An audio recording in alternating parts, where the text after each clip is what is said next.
गोरखपुर से बड़ी खबर सामने आई है, जहां मुख्यमंत्री योगी आदित्यनाथ ने शिक्षा और महिला सशक्तिकरण को बढ़ावा देने के लिए कई अहम योजनाओं की सौगात दी। मदन मोहन मालवीय प्रौद्योगिकी विश्वविद्यालय में मुख्यमंत्री ने 144 बेड वाले आधुनिक बालिका छात्रावास का शिलान्यास किया। ये छात्रावास power grid corporation of India के CSR फंड से बनाया गया है, जिसकी लागत करीब 13 करोड़ 66 लाख रुपए बताई जा रही है। इस छात्रावास में कुल 48 कमरे होंगे, जिनमें हर कमरे में 3 छात्राओं के रहने की व्यवस्था की गई है। इसके साथ ही मेज, dining hall, indoor games, badminton, table tennis, digital library और जिम जैसी आधुनिक सुविधाएं भी उपलब्ध कराई जाएंगी। इसके अलावा मुख्यमंत्री ने विश्वविद्यालय में साइबर फॉरेंसिक रिसर्च लैब का उद्घाटन किया और रिसर्च एक्सीलेंस अवार्ड भी वितरित किए। अपने संबोधन में मुख्यमंत्री योगी आदित्यनाथ ने कहा कि बेटियों की सुरक्षा, सम्मान और स्वावलंबन आज की सबसे बड़ी जरूरत है। उन्होंने बताया कि 2017 से पहले महिलाओं की सुरक्षा एक बड़ी चुनौती थी, लेकिन अब हालात बदल चुके हैं। मुख्यमंत्री के अनुसार जहां पहले केवल 12% महिलाएं रोजगार के लिए घर से बाहर निकलती थी, वहीं अब ये आंकड़ा बढ़कर 36% हो गया है। बेटी सुरक्षित हो, उसका सम्मान हो और स्वावलंबन के पथ पर वह अग्रसर होकर के नए भारत के निर्माण में अपनी भूमिका का निर्वहन प्रभावी ढंग से कर सके, इस दृष्टि से उस प्रकार की सुविधाएं आज की आवश्यकता है। आप याद करिए, आज हॉस्टल बन रहे हैं। हर बड़े महानगर में हम कामकाजी महिलाओं के लिए श्रमजीवी हॉस्टल का निर्माण भी कर रहे हैं। कामकाजी महिलाओं के लिए किसी भी समाज में सुरक्षा का मानक क्या हो सकता है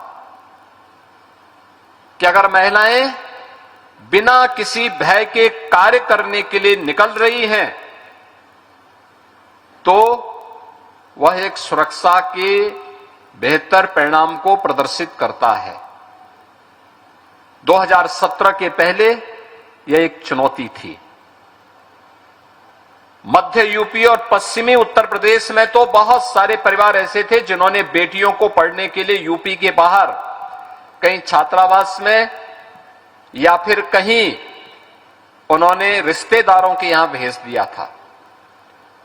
और आज मुझे अच्छा लगता है, वह पश्चिमी यूपी हो या पूर्वी यूपी या मध्य यूपी या बुंदेलखंड, आज बेटी अपने घर से पढ़ने के लिए जाती है, शहरों में कार्य करने के लिए जाती है।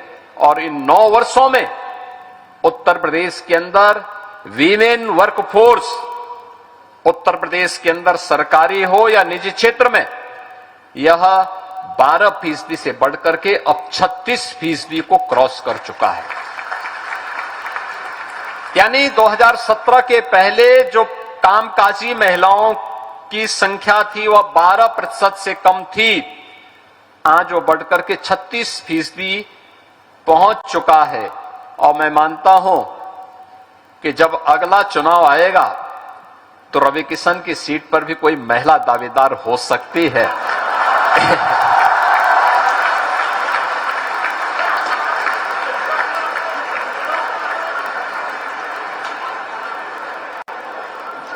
देखिए, लोग चाहते हैं कि आपसे छुट्टी मिल जाए।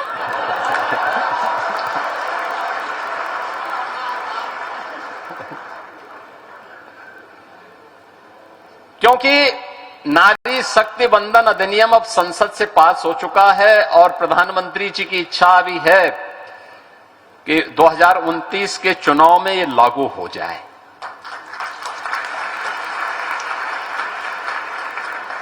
लेकिन उनकी सीट पे असर नहीं पड़ने वाला है, क्योंकि महिलाओं के लिए एक अतिरिक्त सीट बन जाएगी।